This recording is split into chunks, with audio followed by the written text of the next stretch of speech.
Bismillahirrahmanirrahim. Alhamdulillahirabbil alamin. Allahumma shalli wa sallim ala sayyidina Muhammadin miftahi babi rahmatillah adada ma fi ilmillah salatan wa salaman daimaini bidawami mulkillah wa ala alihi wa sahbihi. Allahumma shalli ala sayyidina Muhammadin salatan taftahu biha lana futuhal arifin wa tufaqihuna biha fid din wa ala alihi wa sahbihi. Assalamualaikum warahmatullahi wabarakatuh. Alhamdulillah kita dipertemukan di sebuah pertemuan yang mulia. Meskipun tidak ada yang menampung kita saat ini kecuali dunia maya, bukan berarti pertemuan kita tidak nyata. Pertemuan di jalan Allah Ta'ala itu yang dibutuhkan tempatnya adalah hati, ya, yang dibutuhkan adalah hati. Insya Allah kalau hatinya sudah bersatu, maka di situ turun rahmat dari Allah Subhanahu wa Ta'ala. Mudah-mudahan pertemuan kita kali ini betul-betul bisa mendatangkan rahmat khususnya untuk diri kita pribadi dan teruntuk seluruh umat Nabi Muhammad SAW, khususnya untuk bangsa yang kita cintai. Berpikir positif di segala kondisi, berpikir positif di segala situasi. Hal yang mudah, tapi tidak mudah dilakukan. Hidup ini kan pilihannya ada dua, pilih enak atau pilih nggak enak. Pilih enak atau pilih nggak enak. Seharusnya dalam kondisi apapun, ya kita pilih yang enak. Ya kita pilih yang enak. Milih yang enak itulah yang merupakan wujud daripada berpikir positif, berpikir yang baik, berpikir yang enak-enak. Bagaimana implementasinya, penerapannya dalam kehidupan sehari-hari? Dalam Al-Quran sudah sangat banyak contoh bagaimana manusia harus berpikir positif di kondisi yang sesulit apapun. Ya, kondisi sesulit apapun, menghadapi tantangan model apapun. Saya akan ambilkan beberapa contoh insya Allah untuk kajian pada siang hari ini. Mudah-mudahan berkah untuk yang berbicara dan untuk yang mendengarkan serta melihat dimanapun dan kapanpun. Yang pertama, contoh yang paling ekstrim, yaitu ketika Nabi Ibrahim alaihissalam. Nabi Ibrahim alaihissalam sudah dibelenggu, diikat, kemudian api sudah dibakar. Dan perlu dijelaskan, apinya bukan sembarang api. Api itu dibuat oleh Namrud bersama rakyatnya dengan mengumpulkan kayu bakar yang prosesnya dalam tafsir disebutkan kurang lebih 1 bulan. Kemudian tempat lapangan untuk menampung kayu bakar itu pun dibuat sedemikian rupa seperti tungku. Tanahnya digali, kayu bakarnya dikumpulkan, ditumpuk di situ, kemudian api dinyalakan. Hasilnya panasnya maksimal, sehingga mampu membakar burung yang terbang jarak 1 mil, 1,5 kilo di atas api tersebut. Burungnya akan terpanggang hidup-hidup. Nah, bayangkan Nabi Ibrahim alaihissalam nggak punya teman, nggak punya siapa-siapa, ya, diikat, akan dilemparkan dalam kobaran api yang luar biasa tersebut. Nalar manusia akan mengatakan nggak mungkin selamat, nggak mungkin menang melawan kondisi yang seperti ini. Sendiri terbelenggu. Tapi subhanallah, datanglah bantuan dari Allah Subhanahu wa Ta'ala. Bantuan itu lewat makhluk-makhluk Allah yang berdatangan, baik itu malaikat sampai pun kata, semuanya menawarkan bantuan kepada Nabi Ibrahim alaihissalam. Tapi saat itu Nabi Ibrahim alaihissalam pada puncak cinta yang luar biasa, sehingga Nabi Ibrahim mengatakan ilmuhu bihali kafani ansuali. Allah tahu keadaanku, biar Allah sendiri yang langsung ngurus aku nanti. Biar Allah yang langsung ngurus aku. Nah, ini jangan dicontoh loh ya. Ini tingkat cinta yang tinggi. Biar Allah yang ngurus kita, tapi kalau kesah terus. Nabi Ibrahim datangi malaikat Jibril alaihissalam. Saya akan tolong kamu. Maka Nabi Ibrahim mengatakan, Allah maha mengerti kondisi saya, biar Allah yang ngurus saya. Ya udah kalau begitu kamu minta sama Allah. Ya itu karena Allah tahu saya nggak minta sama Allah. Ini yang boleh ngomong gini, yang memang kelasnya kelas Nabi Ibrahim alaihissalam. Kalau kita ini kelas orang-orang yang banyak keluh kesah nih ya minta. Ya nunjukkan kebutuhan yang luar biasa. Nabi Ibrahim alaihissalam kelasnya kelas manja. Jatuh cinta berat pada Allah subhanahu wa ta'ala. Hasilnya apa? Beliau berpikir positif, ya akan ada pertolongan langsung dari Allah Ta'ala. Allah akan menyelamatkan dengan caranya Allah. Yang saat itu tidak ada satu makhluk Allah pun, bahkan malaikat Jibril alaihissalam, ya tidak pernah berpikir bahwasannya api itu akan menjadi penyelamat untuk Nabi Ibrahim alaihissalam. Karena sejak malaikat Jibril itu diciptakan, melihat api itu selalu membakar. Api itu membakar. Ya, api itu sifatnya membakar, nggak berubah. Tetapi hari itu Allah Subhanahu wa taala merubah. Ya narukuni bardan wa salaman ala Ibrahim. Hai api, kata Allah taala. Jadi Allah langsung bicara kepada sumber masalahnya. Masalahnya di mana? Kayu bakarnya? Bukan. Masalahnya di mana saat itu? Namrudnya? Bukan. Ini masalah yang paling urgent saat itu adalah api ini akan membakar Nabi Ibrahim alaihissalam. Maka nggak perlu dicarikan pemadam kebakaran, nggak perlu dicarikan tim untuk memadamkan, tapi langsung apinya diajak bicara oleh Allah Ta'ala, diperintah oleh Allah Subhanahu Wa Ta'ala. Ya narukuni bardan wa salaman ala Ibrahim. Hei api, jadilah kamu dingin. Nomor satu itu dulu. Api kamu dingin. Ya, tapi wasalama yang menyelamatkan, bukan sembarang dingin, bukan dingin yang membunuh, bukan dingin yang menyebabkan sakit. Bardan wa salaman, dingin dan menyelamatkan. Khusus untuk Ibrahim. Kayu kamu tetap membakar. Burung terbang 1,5 mil tetap kamu bakar. Ibrahim alaihissalam, kamu harus jadikan dirimu khusus untuk Nabi Ibrahim, dingin dan menyelamatkan. Bagaimana api itu dalam satu kejadian menyentuh tubuh Nabi Ibrahim menjadi dingin dan menyelamatkan, menyentuh kayu di sekitarnya, membakar dan menghancurkan. Ini kuasa Allah Subhanahu wa taala. Ikhwani rahimakumullah, kita nggak bahas masalah kuasanya Allah, tapi kita bahas bagaimana pola pikir Nabi Ibrahim alaihissalam yang selalu optimis, berpikir positif di kondisi yang seberat itu. Kemudian kita beralih pada Nabi Musa alaihissalam. Nabi Musa alaihissalam ketika dihadapkan kejaran Fir'aun dan bala tentaranya yang luar biasa. Dan di hadapannya ada laut yang ganas, yang ombaknya dahsyat. Dan di sekitarnya ada kaumnya yang protes. Ya, kaumnya yang resah. Kaumnya yang gelisah. Bagaimana ini? Di sana ada laut. Di sana ada Fir'aun dan bala tentaranya. Nasib kita bagaimana? Hai Musa bagaimana? Nabi Musa alaihissalam dengan santai mengatakan, Kalla inna ma'iya rabbi sayahdin. Kalla, gak mungkin kita akan celaka. Gak mungkin Fir'aun mampu mencelakai kita. Gak mungkin laut mampu menenggelamkan kita. Inna ma'iya rabbi sayahdin. Karena Allah bersamaku sayahdin. Nanti Allah akan beri aku petunjuk. Saat ngomong begitu Nabi Musa gak punya solusi. Tapi punya keyakinan. Punya pikiran yang positif. Pasti Allah akan berikan jalan keluar.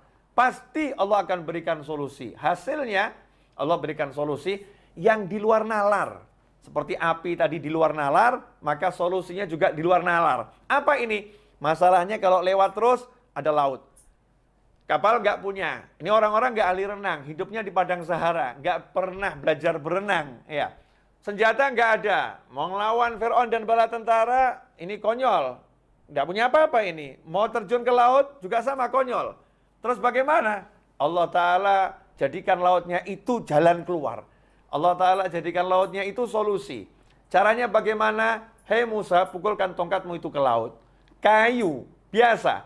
Tapi di tangan orang yang beriman pada Allah Ta'ala, maka Allah perintahkan kepada laut ketika kena pukulan kayu, wahai laut, membelahlah engkau menjadi 2 bagian. Subhanallah, begitu kena pukulan kayu, maka Laut itu membelah menjadi tebing yang luar biasa. Nabi Musa dan kaumnya melewati tebing air laut yang luar biasa tanpa rasa takut. La khaufun alaihim wa lahum yahzanun. Allah turunkan kepada mereka rasa tenang, nyaman, berjalan. Padahal ini gemuruh air luar biasa, dibendung oleh Allah Subhanahu wa ta'ala. Jalan melewati sampai ke tepian. Kemudian Fir'aun dan bala tentaranya menyusul. Allah kemudian tenggelamkan laut itu kembali seperti semula. Sehingga Fir'aun dan bala tentaranya tenggelam. Lagi-lagi berpikir positif. Di saat yang mustahil mendapatkan solusi, itu dilakukan oleh Nabi Musa alaihissalam. Kemudian kita melihat Nabi Yakub alaihissalam. Nabi Yakub alaihissalam yang udah dikasih tahu bahwasanya Nabi Yusuf alaihissalam sudah dibunuh oleh serigala, diterkam oleh serigala. Ini darahnya, ini pakaiannya. Nabi Yakub mengatakan nanti ya putraku akan dikembalikan semua kepadaku. Selalu yakin kalau Nabi Yusuf masih hidup. Jasadnya nggak ada, aku nggak ketemukan jasadnya. Berpikir positif, Nabi Yusuf masih hidup. Tentunya dilandasi dengan ilmu dari Allah Subhanahu wa ta'ala. Hasilnya apa? Hasilnya betul dipertemukan dengan putranya Nabi Yusuf alaihissalam.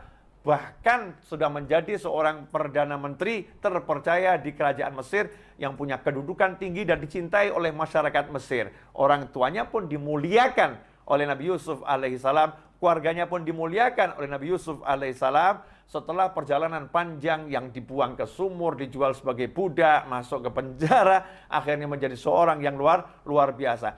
Lagi-lagi Nabi Yusuf berpikir positif, ayahnya berpikir positif. Kemudian kalau kita lihat kepada Nabi Ismail alaihissalam beserta ibunya. Dan Nabi Ibrahim alaihissalam ketika bersama keluarganya. Saat Allah Subhanahu wa ta'ala memerintahkan Nabi Ibrahim untuk membawa istri dan anaknya untuk memindahkan istri dan anaknya ini ke suatu dataran rendah yang nggak ada manusia ataupun binatang yang hidup di sana. Yang panasnya tinggi, nggak ada air, yang adanya cuma padang pasir dan gunung bebatuan. Maka saat itu Nabi Ibrahim alaihissalam meninggalkan istri dan anaknya dengan pikiran positif yang luar biasa. Sementara sang istri yang ditinggal pun pikirannya positifnya luar biasa.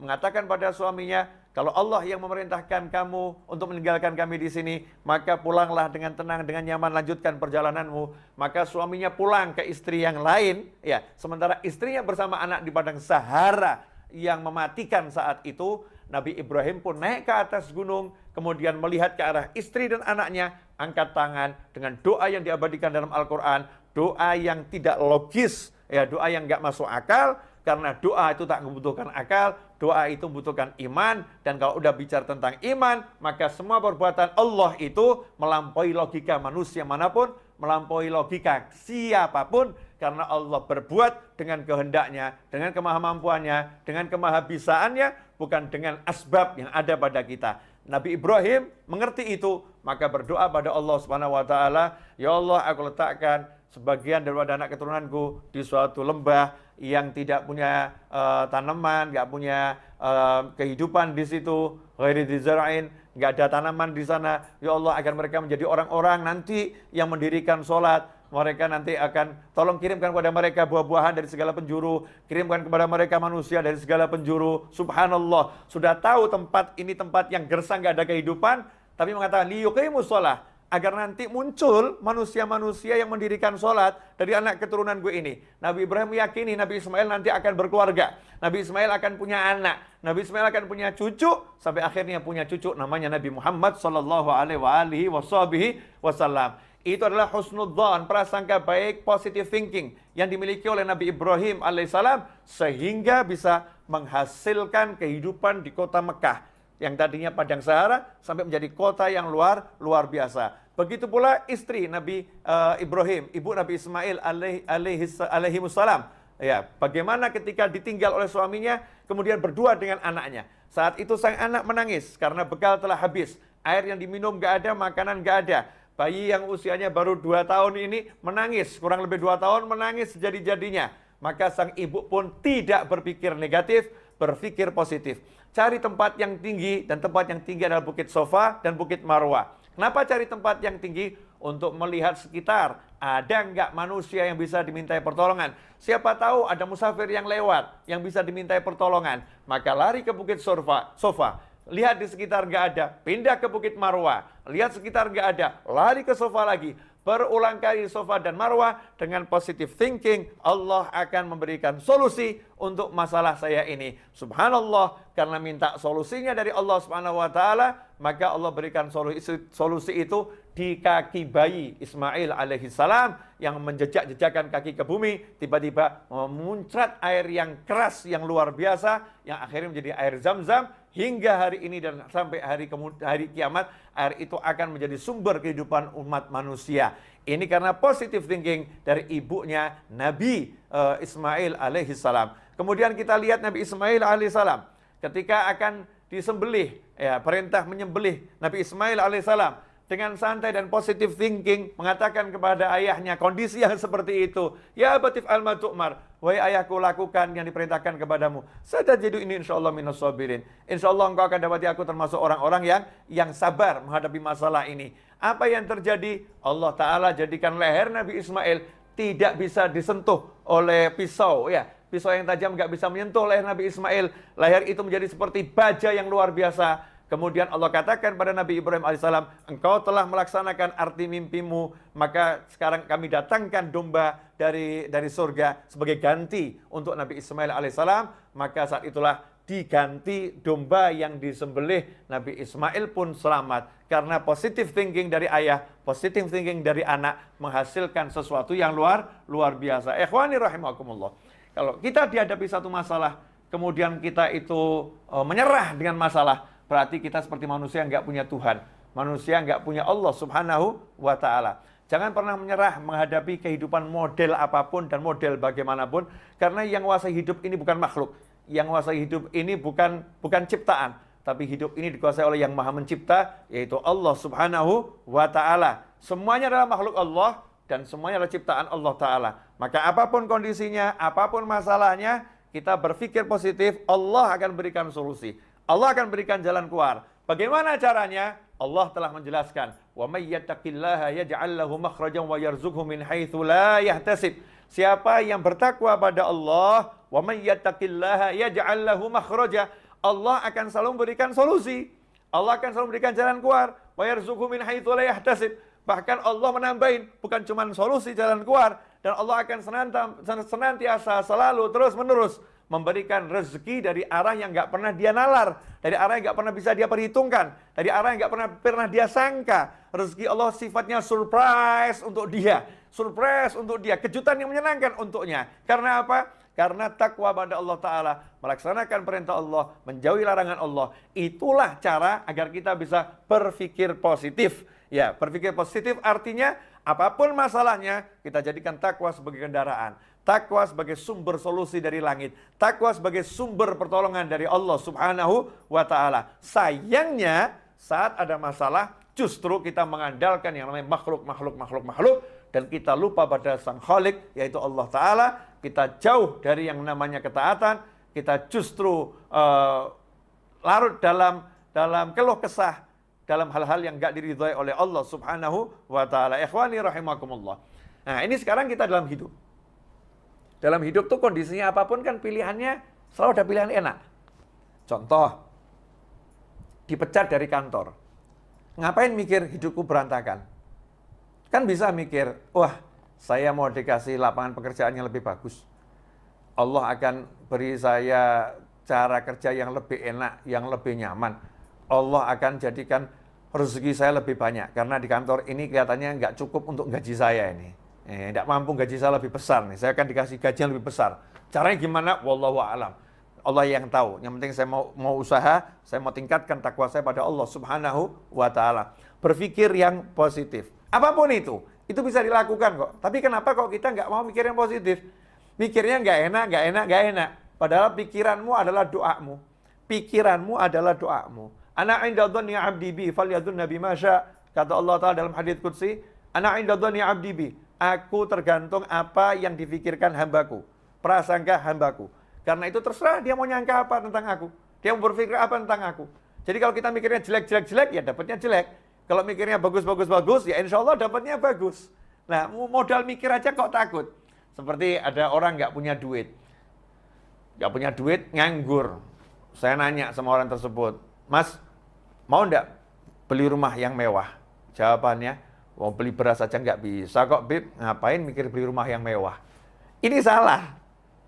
Kenapa? Karena dia telah membatasi kemampuan Allah memberikan rezeki dengan kemampuan usahanya. Saya nggak mampu usaha, jadi Allah nggak bisa ngasih saya rezeki. Masya Allah. Jadi Tuhannya usaha ya? Tuhannya usaha, bukan Allah Ta'ala. Seharusnya bagaimana? Sadar dengan kenyataan, memang nggak punya uang, memang nggak punya kerjaan, lagi nganggur. Tapi kalau ada tawaran, Mas, mau nggak punya rumah yang mewah? Jawab saja, mau, insya Allah, doakan. Ya semoga Allah kasih saya kemampuan, Allah beri saya kemudahan. Tidak ada yang mustahil. Tapi kenapa mikir yang positif aja berat? Karena tauhidnya lemah.